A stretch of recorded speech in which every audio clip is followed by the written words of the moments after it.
السلام عليكم البنات، نتمنى انكم تكونوا بخير وعلى خير. اليوم غادي نحضروا ميني بيتزا كيجيو هكايا هائلين ورائعين وبعجينه رطبه بدون دلك. غادي عجنيها في دقائق وطيبيها دغيا. المهم بقاو معنا باش تشوفوا طريقه التحضير والمقادير. كيف ما كتشوفوا كيجيو هكايا خفاف وزوينين وبنات. المهم بقاو معنا.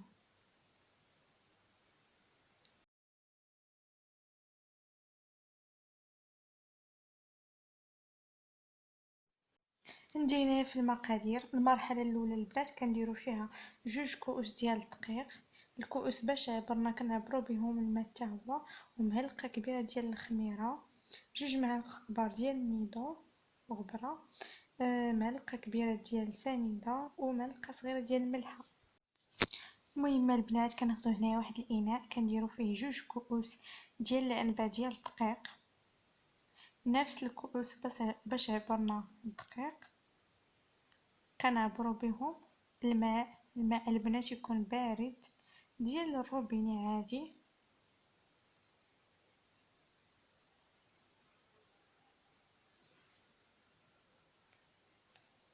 كنزيدوا عليه معلقه كبيره ديال الخميره، 2 معالق كبار ديال النيدو، ومعلقه كبيره ديال السنيده، ومعلقه صغيره ديال الملحه. واللي ما متوفرش عنده النيدو غادي يعوضو ب2 معالق كبار ديال المسوس. غادي نحركو هنايا الخليط ديالنا مزيان بهذا الشكل هذا حتى يتجانس لينا.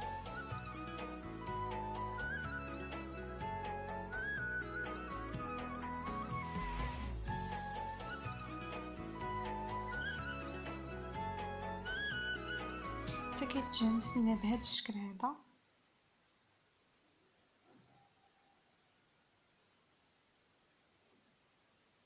وغادي نهزو هنايا البلاستيك الغذائي وغادي نغطيه وغادي نخليوه نص ساعه ديال المكانه حتى كيتفاعل ديك الخميره. عاد نرجعو نكملو الطريقه.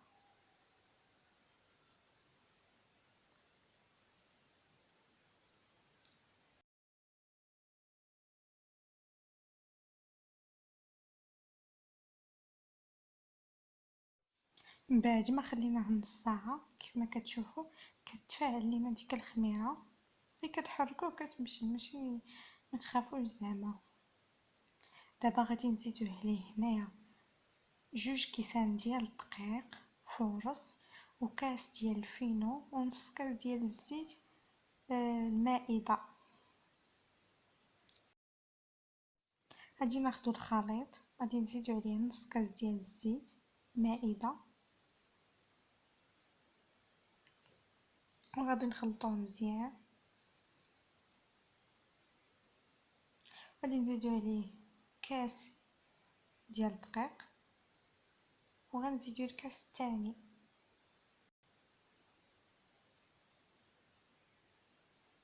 هكايا البنات كتجي عجينه ما تحتاج زعما تعجنيها، غير كتجمعيها وصافي حيت اصلا هي ديجا ارتاحت.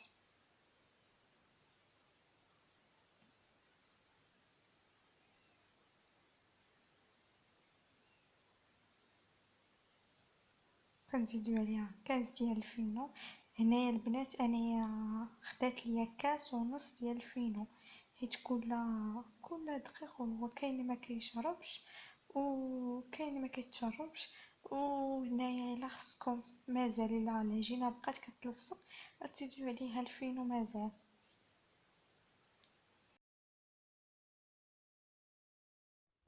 كتولي العجينه بهذا الشكل هذا كيف ما كتشوفوا، ما عجنتها ما والو، غير جمعتها وصافي. كناخذوا هنايا كنرشوا شي شويه ديال الفينو وكنقسموا العجينه على 4 باش تسهل علينا العمليه. هنايا البنات انايا خديت 2 كويرات درت فيهم ميني بيتزا، وجوج الاخرين درت فيهم بيتزات كبار. المهم لكم الاختيار، الا بغيتو ديروهم كلهم ميني بيتزا وإلا شاطوا لكم غتحتفظوا بهم في المجمد ما كيوقع عليهم والو، كتهزوهم وكتعمروهم بحال يلاه طيبتوهم. المهم هنايا كندير فيهم كويرات بهذا الشكل هذا وغنستمر بنفس الطريقه. تنكملهم كاملين، وغادي نخليهم يرتاحوا شويه عاد نرجع باش نطلقهم.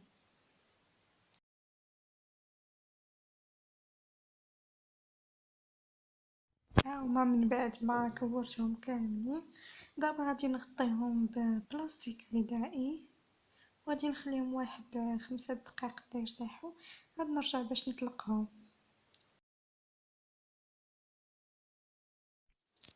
ارتاحوا دابا 10 دقائق، غادي ناخد وحده، غادي نرشو هكايا الفينو، هذا هو السر باش كيجيو هكايا رطبين. خصنا ما نقرصوهمش بالزيت، كنقرصوهم هكايا بالفينو. عندي هنايا هاد الطابع اللي غنقطعهم به، اختياري اي طابع بغيتو، وغادي نهز هكايا المدلك وغنبقى نسرحها مزيان حتى تكون هكايا رقيقه، وعاد كنقطعوه. كنستمر بنفس الطريقه.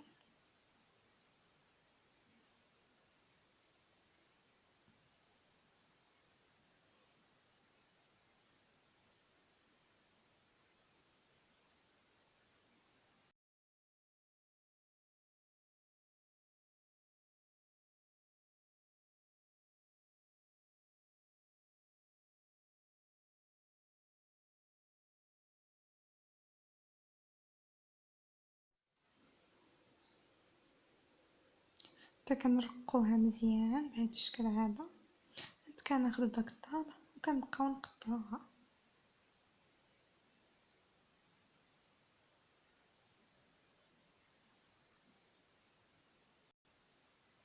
كيخرج البنات كميه كثيره.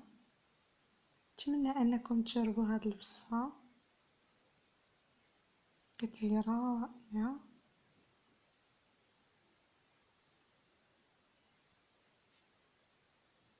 وكنهز هكايا لاطا كندهنوها بالزيت وكنحطوهم فيهم، كتجي هكايا رقيقه. هما حطيتهم في لاطا تكون مدهونه بالزيت. كناخدو هكايا فرشيطه وكنتقبوهم مزيان. ضروري من هاد المرحله باش ما تنفخش لكم البيتزا. وفي هاد الاثناء كنكونوا سخنا الفران مزيان على الفوق والتحت، وكنديروهم غير كنحسو بهم طابو نص طيبه، كنحيدوهم عاد كنعمروهم بالحشوه. كنستمروا بنفس الطريقه حتى كنكملوهم كاملين.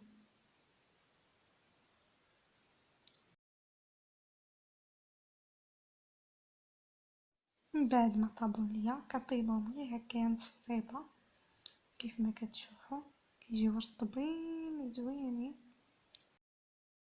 كيخرجوا هكايا كميه كثيره كيف ما كتشوفوا كيجيو رطبين.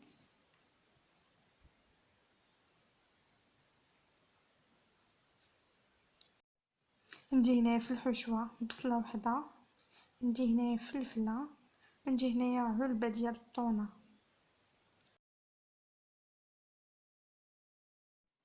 غادي ناخدو هنايا مقيله، غادي نديرو فيها فلفله وبصله، وغادي نزيد عليهم هنايا شي شويه ديال الملحه.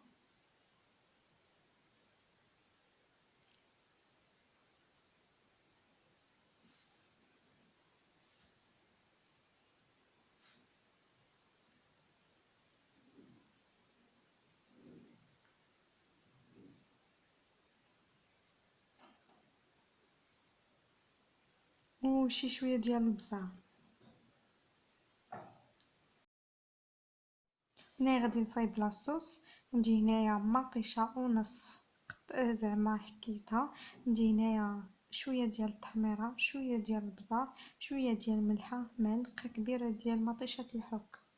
غادي نخلطهم وغنديرهم على نار هادئه تطيب لنا لاصوص مزيان، وزدت عليها هنايا شي شويه ديال الزيت النباتيه وغادي نطيبها. من بعد ما طابت ليا الحشوه، عندي هنايا فرماج احمر وفرماج الاخر، عندي هنايا علبة التونة، عندي هنايا مطيشة الحك كتجي هكايا خاطرة، عندي هنايا الزيتون كحل. غادي ندوز اول حاجه نستفهم كاملين في اللاطه اللي غندخلوها للفران، وعاد كناخدو لاصوص كنبقاو نديروها عليها بهذا الشكل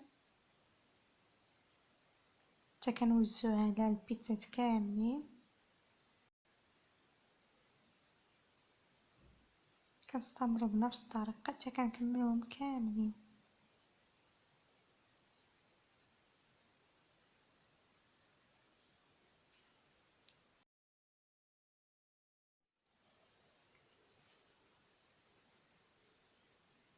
كناخدو هنايا فلفله وبصيله اللي كنا طيبناهم كنديروهم على البيتزات،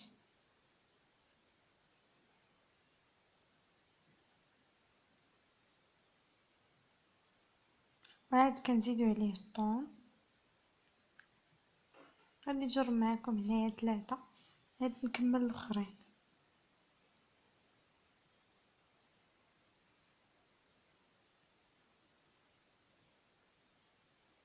وعاد كنزيدو عليه فرماج حمر وكنديروهم البنات في الفران يكون زعما شاعل غير الفوق غير تيذوب داك الفرماج وكنحيدوهم. كنزيدو عليهم الزيتون يكحل من الفوق.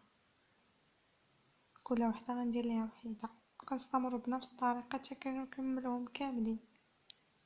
ها هما من بعد ما كملتهم كاملين دابا غادي ندخلهم الفران غير يذوب داك الفرماج ونحيدوهم.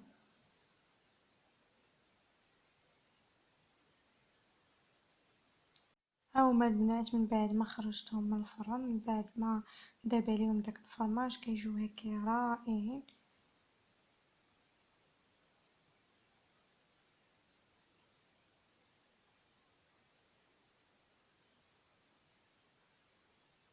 وخفاف. هذا هو الشكل النهائي ديالهم. نتمنى انكم تجربوهم وما تنساوش اذا عجبكم الفيديو ديروا جيم وتابوناو عندي في لاشين وتشجعوني بالتعليقات ديالكم الزوينه. وشكرا لكم بزاف وتهلاو في راسكم حتى الفيديو الجاي ان شاء الله. بيتزات كيجيو هكايا هائلين خاصه في هذا رمضان. يلا بسلام عليكم حتى الفيديو الجاي ان شاء الله.